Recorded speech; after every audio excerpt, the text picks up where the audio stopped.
Hello and welcome to Good Evening Britain, a Force for Good's weekly show coming to you live from our studios here in the heart of the great British city of Glasgow, with me, your host, Alistair McConnachie, broadcasting on all our digital platforms throughout the United Kingdom and across the world. We're bringing you quality pro-UK comment and analysis every Wednesday from 7 until 8 p.m. on Facebook, on YouTube, on Twitter, and folks, we are on TikTok as well. Please do send in your comments, please send in your greetings, please tell us where you are watching from on this autumn evening, which is quite blustery and windy and in fact rainy here in our great British city of Glasgow this evening. Tell me what it's like where you are, wherever you are in the UK or across the world. And folks, this is our 75th episode of Good Evening Britain. Our 75th episode. We began this particular series called Good Evening Britain. We began it back, let me just check when we began it. We began it on the 12th of January 2022. And give or take one or two holidays and one or two breaks because of work, we have been broadcasting every week since then. And this is our 75th broadcast. And some of you have been with us since we began broadcasting, which was a way back in 2020. In fact, during 2020, we had 38 episodes of what we called our Saturday Street Stall. Did I say 28? I meant 38 episodes of our Saturday Street Stall, which was broadcasting at 1 p.m. every Saturday. And we started that just a couple of weeks after the infamous lockdown, because that was the best way that we could continue to get our message out, since we were prohibited from going on the streets, along with everybody else, of course. And then in 2021, we changed the format to Good Morning UK Have Your Say. And that ran from January 2021 until December 2021. And we had 46 episodes of that. And as I say, we changed the format going into 2022. And we've had this format ever since. And this particular year of 2023, we have made an effort to try to get new guests every week. And we don't have a guest tonight as it happens, so you've got me for the full hour. But folks, we've got plenty to talk about, plenty of craziness going on in the United Kingdom at the moment. What are your thoughts on what's been happening this week? Please do tell us. And always remember, folks, we are teleprompter free, okay? We are teleprompter free, so I'm riffing it for an hour, and that has to be worth something, right? That has to be worth something, to be able to talk for an hour on all of these matters in such a way. Please do send in your comments. Somebody on TikTok says, where is the accent from? Well, this isn't actually an accent, sir. This is just how words sound when they are pronounced properly. That's not actually my joke. I stole that joke from Jimmy Carr, but nevertheless, that's my standard response to people who ask where the accent is from. The accent is just a normal British accent, you know. You don't have to be accented in a particular way. Somebody says that I'm from Fort William. No, I'm not actually. I've lived in Glasgow for a large part of my adult life, but I suppose I can trace my ancestral roots to the Ayrshire coast, where both of my parents and sets of grandparents are from. And the Carrick and Cumnock Doon Valley, the Doon Valley especially, is where a lot of my ancestors are from. Why does Scotland get free prescriptions paid for by the English, says somebody on TikTok, ElectroKid100. It's a very good question, ElectroKid, and a lot of people have brought that up in the past and argued about it and suggested that really it's not a good idea. But that's just the way that devolution is. What devolution allowed was that the parties in charge would be able to use a budget however they wanted to do it. And in Scotland, the SNP, always out for the main chance, thought we'll use the budget to give people as many free things as possible. And the prescriptions are one of them. And some people think it's a good idea. Some people think that it's a waste of money because there's a lot of people who can pay for their prescriptions. They don't need to have them free. Certainly, if you need free prescriptions, you should get it. But what about those who can actually pay for it anyway? Isn't that just a waste of taxpayers' money? A lot of people would take that particular point of view.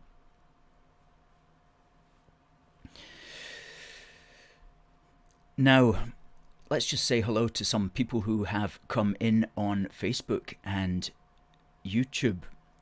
Debbie's says, good evening, and as does Niall. Nice to see Niall, who is standing as the candidate for the Scottish Family Party at the Rutherglen and Hamilton West by-election, Westminster by-election, which is on the 5th of October. And he's, of all the candidates, he's the one that's got his head screwed on the best. No question about that.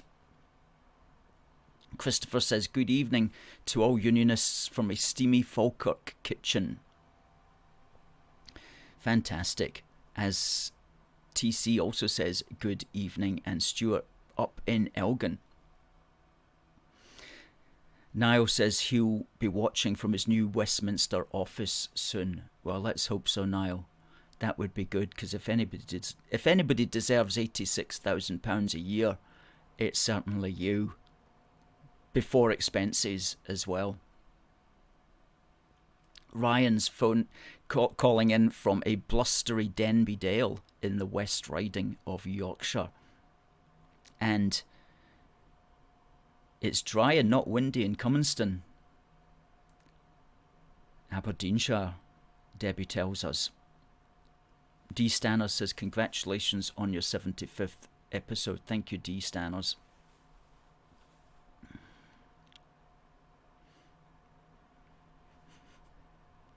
And hello to Alan as well.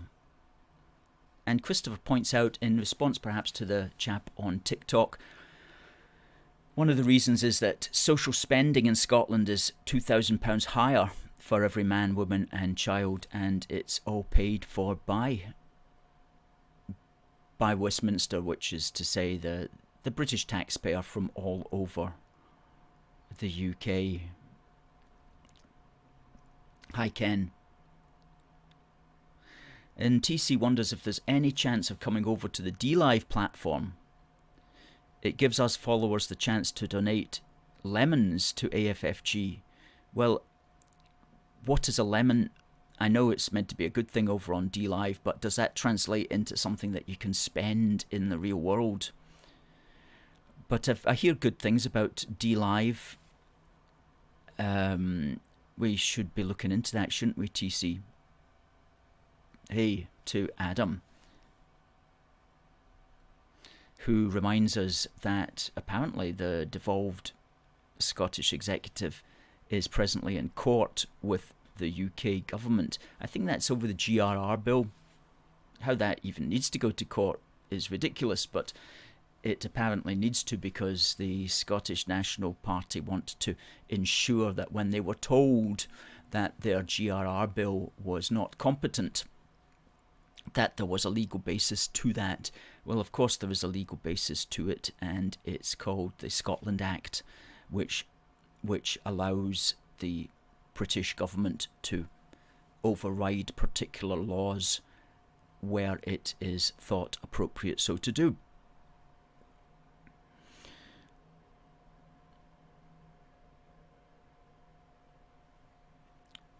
Now, we're not from Cumnock as such, but in the Doon Valley. Another chap says the English don't pay for Scottish prescriptions. Well, I mean, taxpayers' money pays for it. The taxpayers' money is collected British-wide. So in a sense they do. In that sense, all British taxpayers are contributing to the pot from which the SNP take money. Or rather given money, a certain amount each year to spend. Now, various crazy things happening this week. But before I do that, I just want to cast my mind back to when we did begin to broadcast in the year 2020. And back then, after we had all been locked down, I and the programme identified 5 issues that were facing the country while we were all stuck behind, imprisoned essentially in our houses. One of them was, of course, the lockdown, and the politics of the lockdown, and the legality of the lockdown, and the righteousness or otherwise of doing such a thing, which had never been done in British history before. And we did not think it was a very good precedent whatsoever. And that, in a sense, is still with us, in the sense that it has developed into a kind of domination of the surveillance state, an expansion of the digital state, by which I mean everything being done online. The domination of the pharmaceutical industry, which has been getting particularly serious and reaching into all elements of politics. More about that in a minute. Especially through reaching into the funding of news dissemination sources in the first place, as well as political outfits. And also what came from the lockdown was just a general degradation of our public space, which is going to be the inevitable result of shutting people out of it. And that degradation is still to a large extent with us, and the shutting of people out of the public space continues in other ways also, with, for example, the ultra low emissions zones which are being rolled out around the country. And in that regard, just read this week a very good article by Tom Harris, who says ULEZ ought to be the end of devolution. And that was published that was published last month, 30th of August, but I got round to reading it today, and he makes such an important point. And the idea, of course, with devolution was, what you'll do is you'll make government more responsive to the people if you devolve out to London, or to mayors in London, or to Scotland, or to Wales, or whatever. But to what extent is that really just nonsense and talk?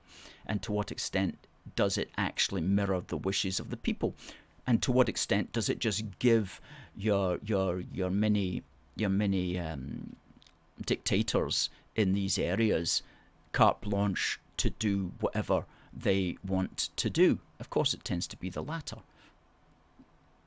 As he says here, does anyone really think the SNP in Scotland or Cairn in London have been significantly more responsive to the views of their voters than have the parties in Westminster? Have they been noticeably more willing to take responsibility for their failures, or have they instead chosen to shift the blame for them onto the British government? Of course they have, because that's the get out clause. That's what they're enabled to do. When things go wrong, they just say, well, we don't have enough powers to put things right, so it's not really our fault after all. And that is one of the worst things about devolution, is it enables the local politicians to ultimately avoid taking responsibility. It enables them to shift the blame onto the central state and thereby attack the central state in the eyes of the people. A very unfortunate thing, but which all of us knew was likely to be the case.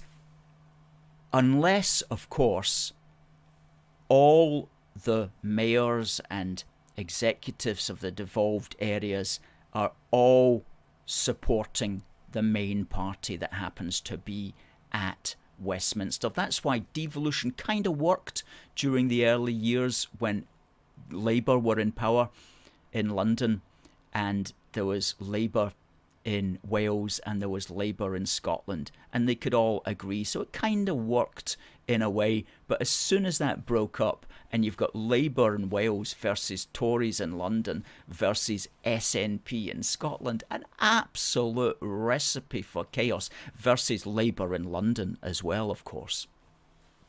And so how can that ever be put right? Well, who knows? Who knows?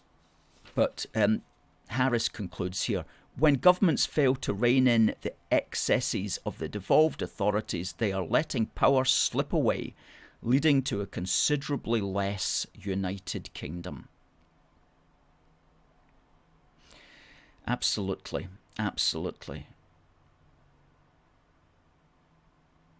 Right now, Britain does not have a strong international reputation for being particularly well run. In what way does the increasing number and powers of devolved mayors and the consequent rise in policy clashes and court battles help to restore its reputation? It's time to call a halt to the entire devolution experience before it further damages our country. Well, Tom Harris, we agree with you on that one.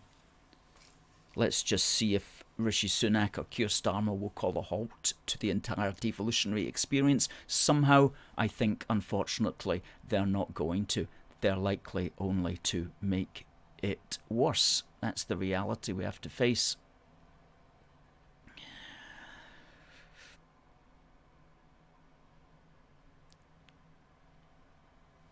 Somebody says there, what's beneficial reasons for the union? Now, we have an article, 52 reasons for the union. What we're going to do, sir, in response to that question is we're going to fire that out on our Twitter and our Facebook, in order that if you come across us there, you'll be able to educate yourself on that particular matter.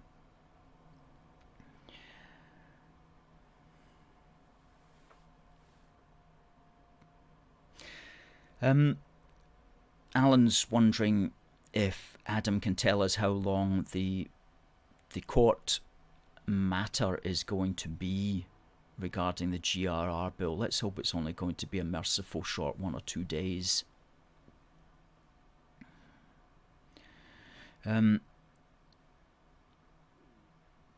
Yes. TC comes back with the lemons on DLive. He says it's a form of currency. A form of currency, okay. As long as it can be converted to real currency. I'm sure it can be. At least there wouldn't be any point if it couldn't be.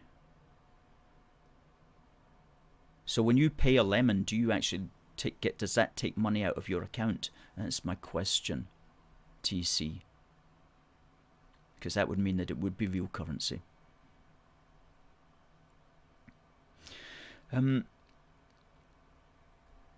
Christopher says AFFG is delivering public education. Isn't it just? Well, let's deliver some public education right now. You know, I was reminded of this. What we're trying to do at A Force for Good is we are trying to create an online resource for the union across all our digital platforms, so that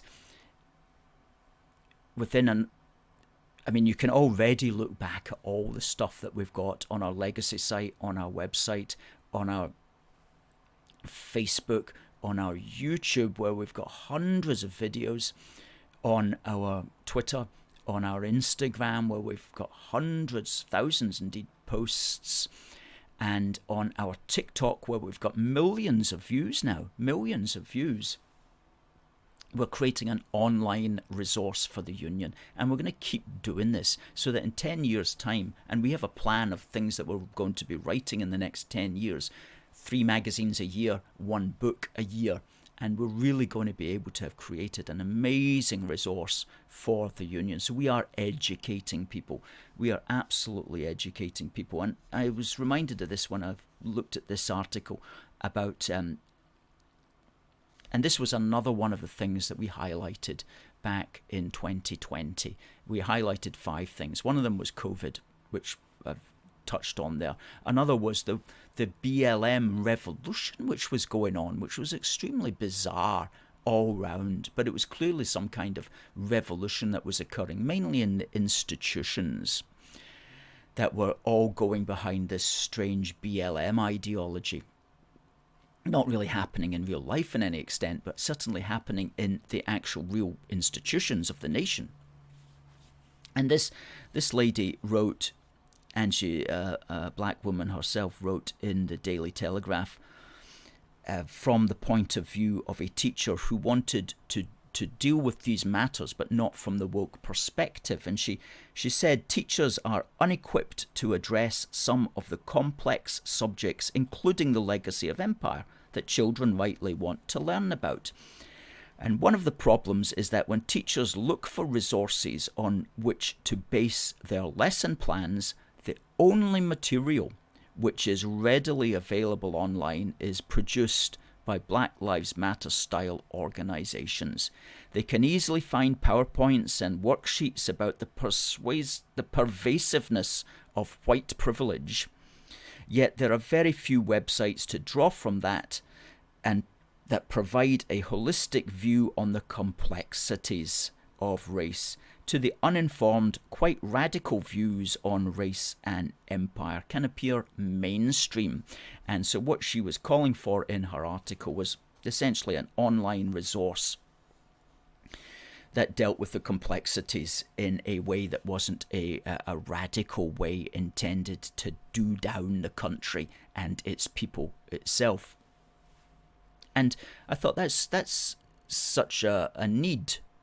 And here, from our particular work with the union, we need an online resource, and that's essentially what we are providing day in and day out, an online resource about the union, about unionist matters, and certainly about British history. And we coined the term British History Matters. And every day we publish something on our Facebook, our Instagram, and now also on our Substack, as well as on our Twitter, entitled British History Matters, which of course has that double meaning. So we are absolutely educating the public. And I was reminded of something as well last year, because this week there's been this story about a book has been released for children, talking about how black people have always been in Britain. And don't get me wrong, I think it's very important that we find ways in which huge numbers of people from abroad who are becoming British citizens can perhaps find a way into British history. And to the extent that people from abroad have played a role in British history, I think it is important to highlight that and to point it out. The important thing to do, of course, is not to do it in a foolish way, but to do it in a truthful way. Not to do it in an over-the-top way, which this book claims that Britain was black for 7,500 years before it became white. That's just craziness. And you think, well, who's going to believe that? Well, unfortunately, there are some people who will believe it. And I was reminded of a TikTok video which I saw last year, where this chap, who was, he wasn't entirely white, and he was saying that some of us, referring to himself, were slaves in Britain 50 years ago. And he was just a young bloke, he's maybe about 20. And he was saying that some of us were slaves in Britain 20 years ago. Well, 20 years ago, 50 years ago, that's like 1973. Well, you know, he was only 20 years old, and maybe for him 50 years in the past was like such a period of time that was unimaginable, that it's just beyond his consciousness to imagine.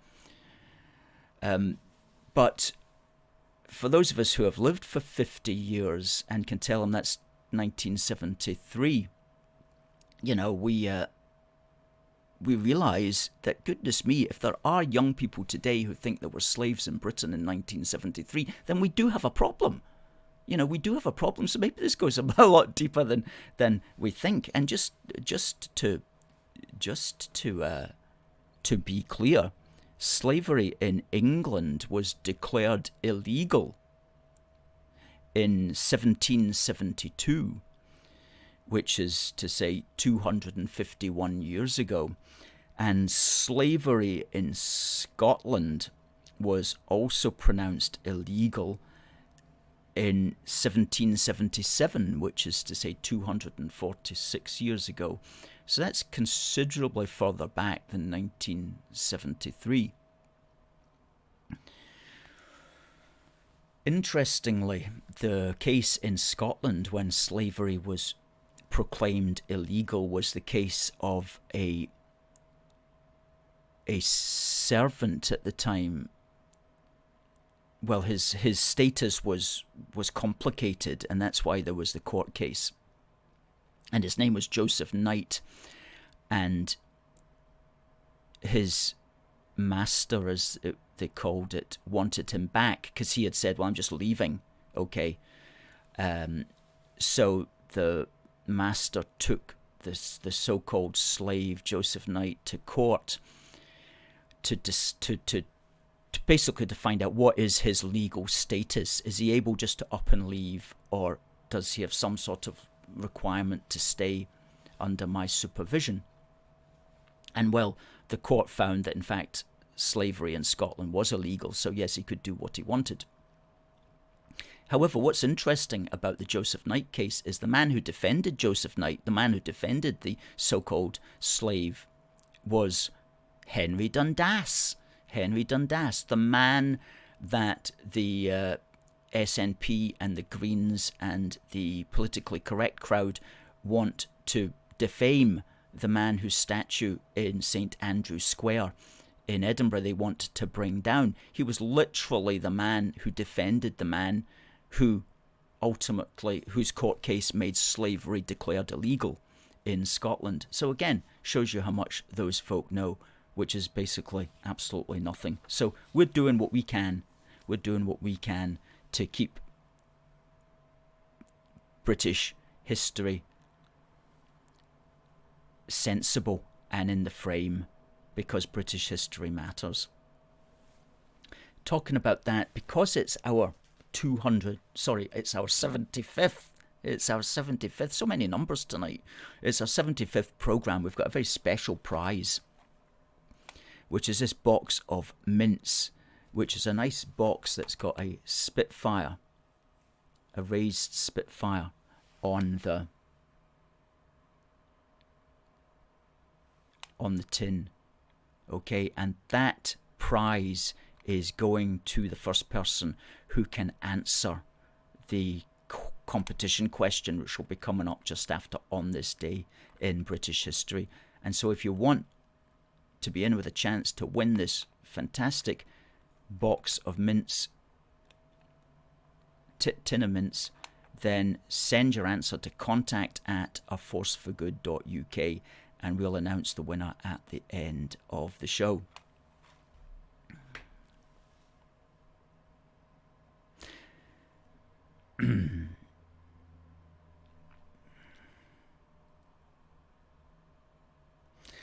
As Christopher says, some people believe all manner of ludicrous ideas. They even believe in the Scottish National Party. TC comes back with the lemon question. You purchase lemons and you donate to the shows with the lemons that you want on DLive.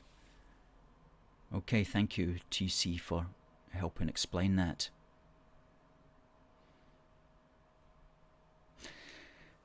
Now, before I ask the competition question, today,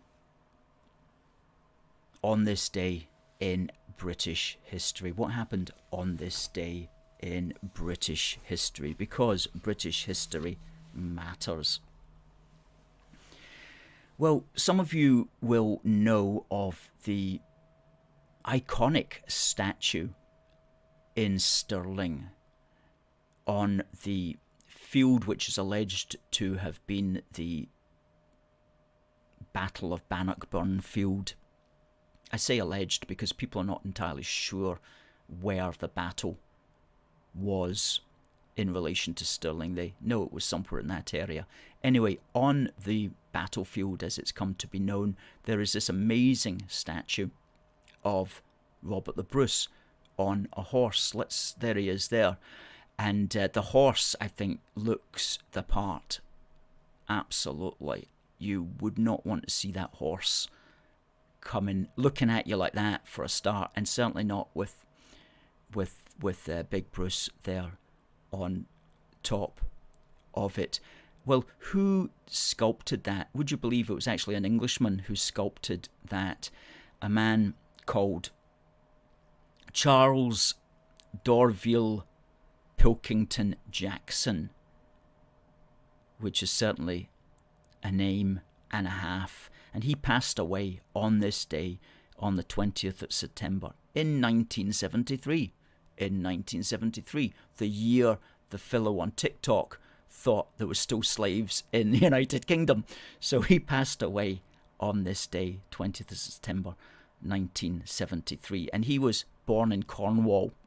And he arrived in Scotland to attend the Edinburgh Institution, which is now called Stuart's Melville, and also to attend the Edinburgh College of Art in 1907, where he studied sculpture.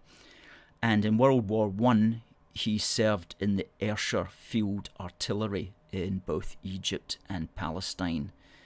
And after World War I, Charles Dorville Pilkington Jackson received numerous commissions to design war memorials, and there's quite a few war memorials that this Englishman has designed throughout Scotland.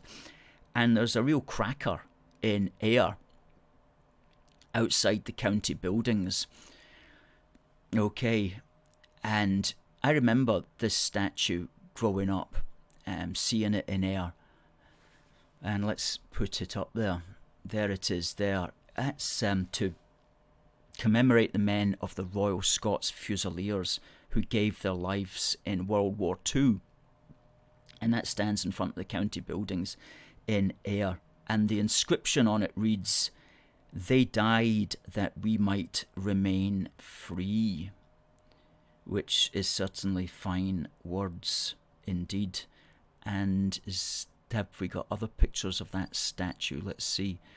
There you go. That's a slightly closer one. It's a very, very lifelike statue. I remember seeing that when I was a wee boy growing up in Ayr and being fascinated by it.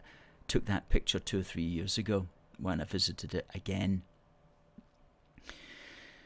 Okay, so by the time of World War II, Pilkington Jackson was too old for World War II, but he served in the gun operations room for coastal defence guns. And he created that statue of Robert the Bruce in Stirling in 1964 at the age of 76. So he was an old chap when he created that amazing statue, which has now, of course, become an iconic image of Scotland worldwide, created by the Englishman from Cornwall. And I think that's a wonderful example of the cross-cultural fertilisation that occurs naturally within a united Isles.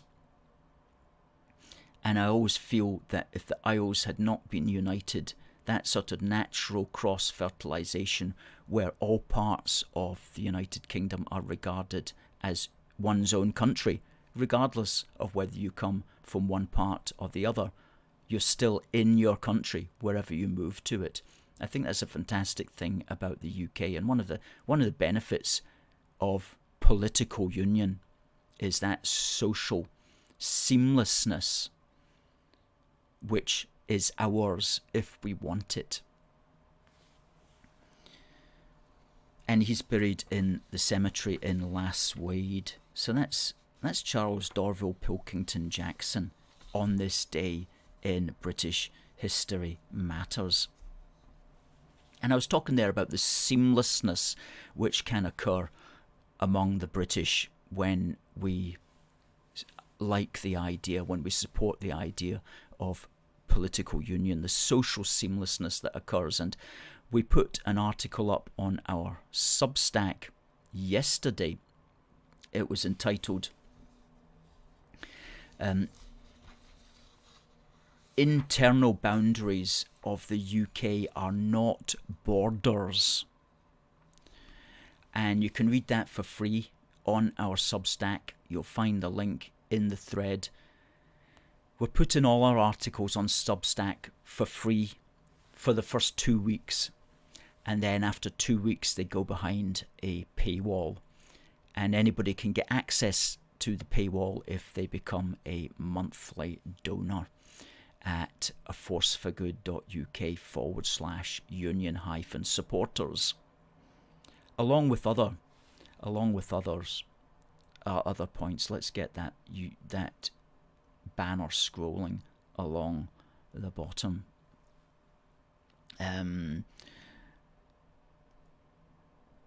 There we go. aforceforgood.uk/union-supporters. Become a monthly donor and you get access to our Substack paywall, as well as all the other things, as well as our new magazine, which will be in the office on Friday, issue 9 of Union Heart. It's going to be called King and Country.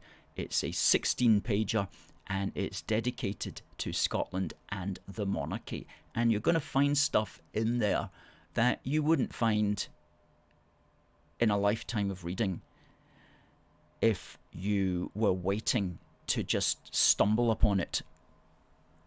Because we've discovered things in there and little points of view, and we've brought them together in our concise, comprehensive and coherent manner to produce a really, really tremendous magazine. I'm very proud of this one.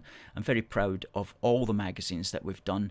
Our graphic designer is an absolute whiz on what that person does, and I want to say thanks to them and also to everybody else for their patience.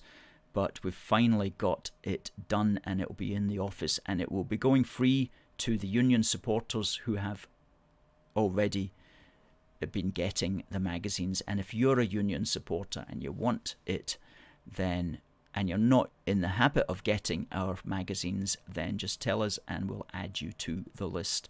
But the union supporters are the way that we are funded. They are what keep us going day to day, because thankfully, we don't depend upon YouTube for finance. We don't depend upon TikTok or Twitter, which is just as well, I might add. We depend in the old-fashioned way of people hearing about us via our website or via our emails and becoming monthly donors. That's what keeps A Force for Good on the road. So as long as we can keep that program going, then we can stay here for the next 10 years, for the next 15, whatever it takes to keep doing it. As long as I've got breath and I've got the interest to read and write and organize, I can tell you that it will be a good investment. I can guarantee it will be an investment for you, because it will enable us to keep doing what we're doing. Talking of which, we're going to be busy this weekend and the weekend after as well with various things that are going on outside. So if you'd like to be part of what we do on the streets, you know what to do. Just contact us at contact@aforceforgood.uk. There it is on the screen, contact@aforceforgood.uk. If you want to help keep the British end up and you want to keep the fight going. Fantastic. What are we hearing on TikTok? Any points?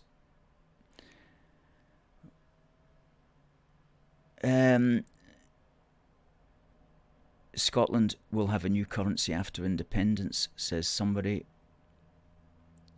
Well,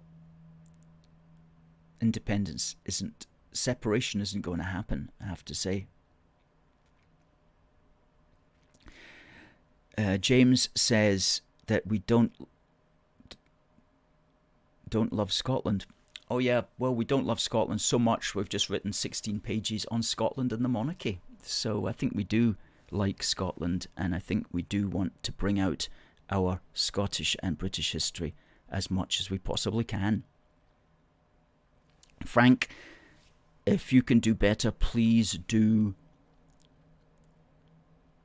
try yourself.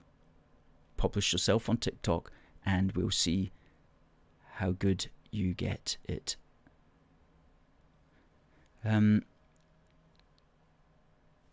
Fantastic. So what else were we talking about 3 years ago when we started broadcasting? We were talking about the dangers of lockdown. We were talking about the politically correct revolution that was going on while we were all stuck behind our doors. There was a whole revolution going on in the Western world, which is still with us. We were talking about Brexit and the fact that it was not getting done. We were talking about the fact that we had left the EU largely on the 31st of January at 11 p.m. in 2020. And far from taking back control, the system took back control to actually deprive us all of our freedom about 6 weeks later. So that was an absolute catastrophic chaos. 2 years lost. 2 years Brexit lost. And it still hasn't been done properly. And it hasn't been done properly because the political class didn't want Brexit and didn't want to do anything about Brexit. So we're still kind of stuck in that. We were talking about the union, of course, and the issues facing the union, which we're still talking about. And the fifth thing that we were talking about was the immigration invasion, which had really started up, and we were beginning to notice it while we were all stuck and locked behind our front doors. The channel was being crossed daily by scores of small boats. The country was literally being invaded. And of course, that's only got even worse. And I read a really good article by Douglas Murray. Send illegal migrants to Islington. See how liberal opinion likes it then. The 5th of September. And well, the sending the illegal immigrants to Islington is perhaps a little bit of a comic point, because that's literally never going to happen. But I understand the point that he's making. He does, however, make a very important point, which I had not hitherto considered, and which is definitely worth reading out. He says, as I have long argued, I want to see the names of people in the Home Office who have allowed in, for instance, terrorists and other criminals who have gone on to cause terrible harm in this country. Just as people in the system are made to pay for scandals that obsess the left, such as the Windrush scandal, so it should also be the case that people in the system pay if they do things as a result of perceived virtue. Letting the Manchester Arena bomber's family into this country, for instance, or the Parsons Green bomber. I want names, firings, and where possible, prosecutions of public servants who cannot be bothered to enforce policy that would actually protect the public. But again, this government seems not to have the courage to do that any more than they have the courage to withdraw this country from the outdated and unworkable ECHR. Again, they seem to think that they can leave the problem for another day. Absolutely prosecute the civil servants who allow dangerous people to come into the country. If there was the threat of prosecution, then they're going to make sure that a lot of them do not come in, because right now they're just being waved through because there is no consequences for these public officials to do that. There has to be consequences, and these consequences have to involve public prosecution. So that's a very, very good point.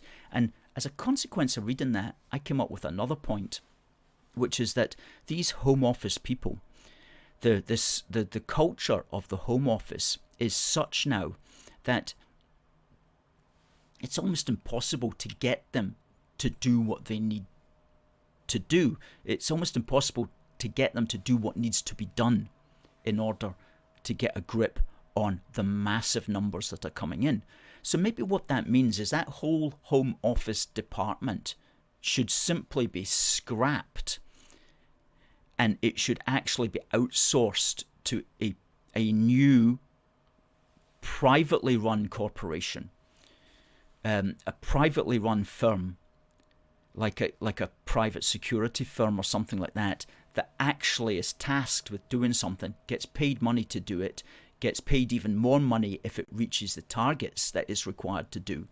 Maybe that's actually where we're going now, is the British elements of the British civil service, especially the ones that deal with immigration, are so useless at it and so unwilling to do anything that they should really just be scrapped, and it should be given to private operators who are operating at, as they call it these days, at arm's length from the actual government of the day. How about that for an idea? Okay. Indeed. Now, I didn't ask the question for this. We've got 10 minutes more of the show left. Send in your answer, please, to contact@aforceforgood.uk. The question is, on this day, Charles Dorville Pilkington Jackson passed away, and he's best known for the sculpture in Stirling of which great Scottish and British icon? Send your answers, folks, to contact@aforceforgood.uk, and this beautiful little Spitfire tin of mints will be winging its way to you tomorrow afternoon. Now, I said that our magazine is arriving in the office on Friday. Most of the magazines will be getting sent to the union supporters next week, as it happens, because of various busy things that we will be doing in the next few days.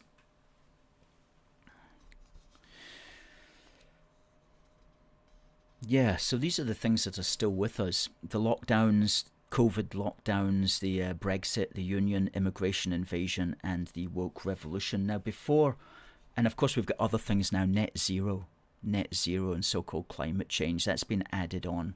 And other things like banking power, the power of the banks, just to continue to mess up everything, is not being properly addressed. But let's put that aside. We've only got 10 minutes left. One thing I do want to get out there, though, is regarding the union. My attention was drawn to one of these interminable public think tank reports that's been written about the union by something called the Institute for Public Policy Research, IPPR. Now, whenever I hear names like that, and whenever I hear that they've written something about the union, I know it's not going to be a good thing for the union. It's not like they've decided, okay, we've got hundreds of thousands of pounds here to do a public survey. Let's do a public survey to see how well how we can keep the union together. No, you know they're going to do something that the intention is to undermine the union. Okay, and I call this activist sociology. They're activist sociologists. They take this fake science of sociology, and where you can make people think and say and believe anything, and then they craft their conclusions and they put it out there in an effort to politically undermine the union. And so it's called, the report, which I'm going to have to wade through, is called the ambivalent union. See what I mean, right? It's not like the fantastic union or the wonderful union or isn't the union great or 3 cheers for the red, white and blue union. No, it's the ambivalent union. What a bunch of you-know-whats. This is a family programme.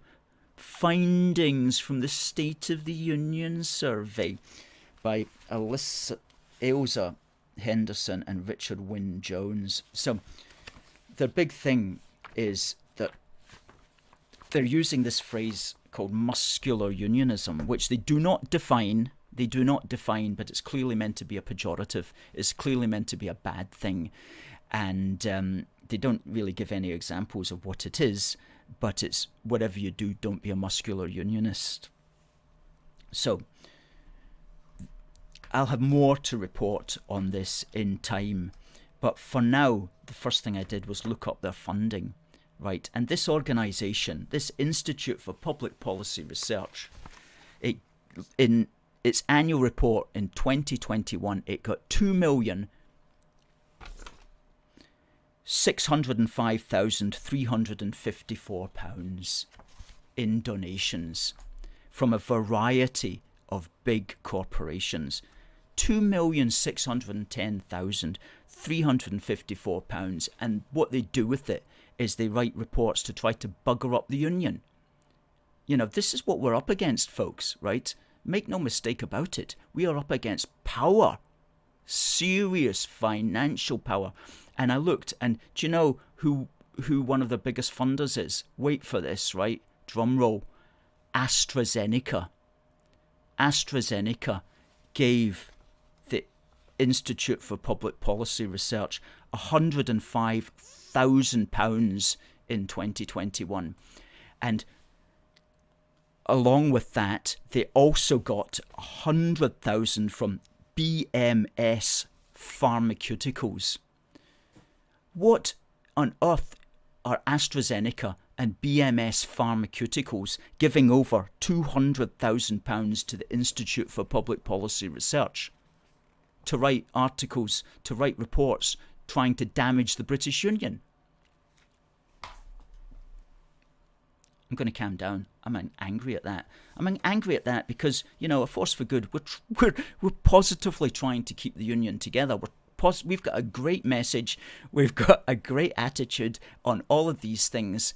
But AstraZeneca's not going to give us any money. And I wouldn't take it even if they did, by the way.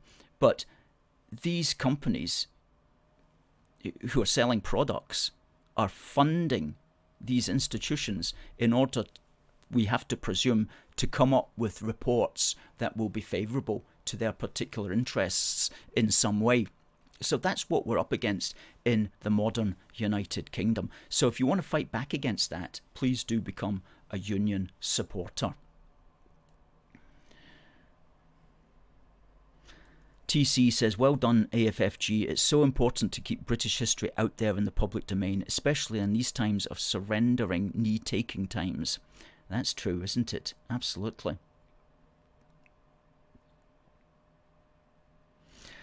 Alan says, will the SNP now try and deviate from Rishi Sunak's new Green proposals in order to stir up hatred? Well, if they can find a way of being contrary, Alan, they certainly will do. That's for sure.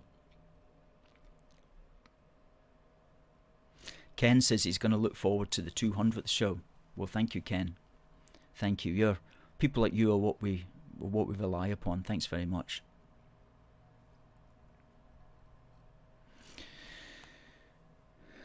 Alan says, looking forward to the magazine, always full of great information. Great, absolutely. Well, it's going to be a good one. And then the next one will be probably December, January, and that'll be Busting Indie Myths Volume 2, because we had Busting Indie Myths Volume 1,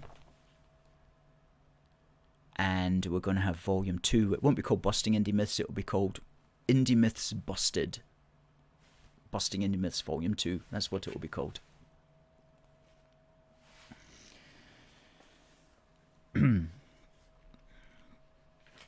just beating their own country down. Absolutely, that's what these organisations are doing. Absolutely, that's all they're doing.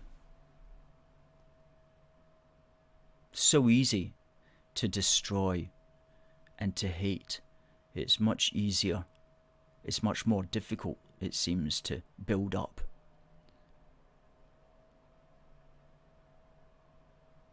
Ryan says net zero equals net stupid, if you ask me. Well, we do ask you, and we do appreciate that response, because that is what it is. You know, Rishi Sunak,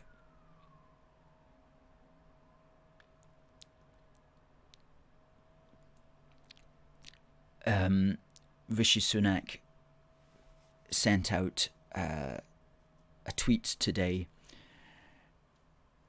and I've got it here. I'll just put it up, just talk about it briefly.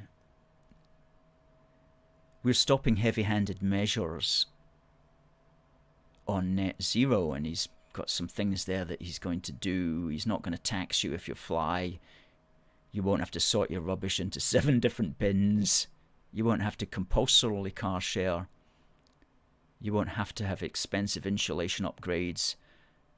They won't be taxing on eating meat, thankfully. And he says this is a new approach to reach net zero. Well, we should be grateful for small mercies, but if you accept the premise of an argument, it's very difficult not to get drawn into it entirely, you know. And so people aren't wanting really a second brand of net zero. Oh, Keir Starmer's going to do it this way and Rishi Sunak's going to do it this way. No, people want something that's much more black and white. They want somebody to say what they're going to do for net zero, and they want somebody else to say net zero is a complete load of twaddle. Only that way can there really be action.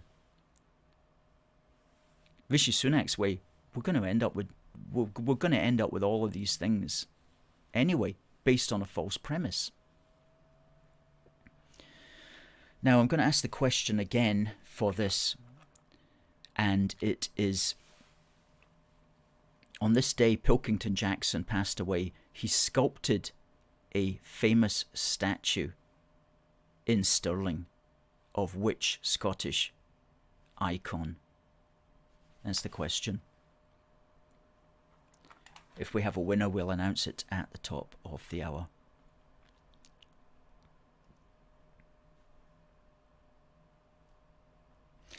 Well, Christopher, thank you. I'm glad you like the show. It says great show and great content. That has to be a screenshot. Stuart says great points as another screenshot. We use the screenshots when we fire the other videos out on YouTube and elsewhere. And it does feel like this mood of self-flagellating introspection at large across the UK. It needs to stop. I do blame the lockdown for that. Everything seemed to go downhill after that. Understandably so.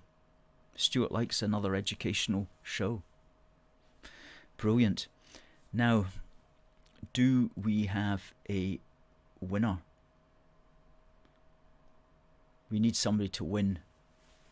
Folks, if you haven't done it before, please do fire in your answer to contact@aforceforgood.uk.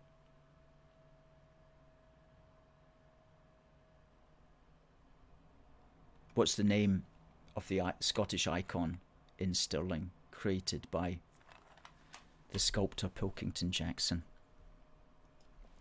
Ryan says, muscular unionism is a term the Devophiles and closet secessionists use to denigrate unionism in its entirety. Yes, well put.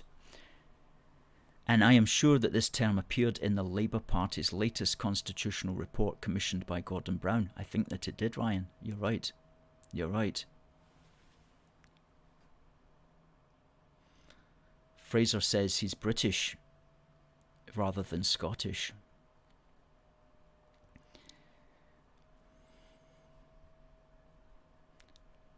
we have a winner.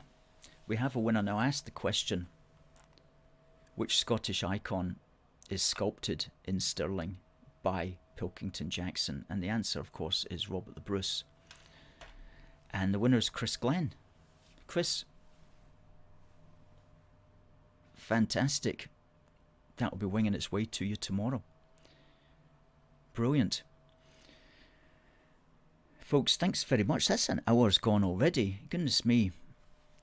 Goodness me. Teleprompter free as well, I might add. Teleprompter free. Now, folks, we will be back next week. Hopefully we'll have a guest next week as well.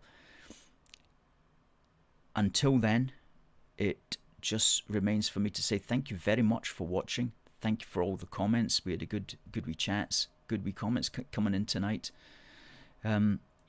Stuart says, congrats, Chris, for the prize. Stephen agrees strongly with Ryan's well thought out points. We say congratulations to Chris, and he says thank you. And Alan says, great show as always. Good, folks. Now, we'll see you next week. Just remains for me to say God bless the United Kingdom and God save the King. See you next time.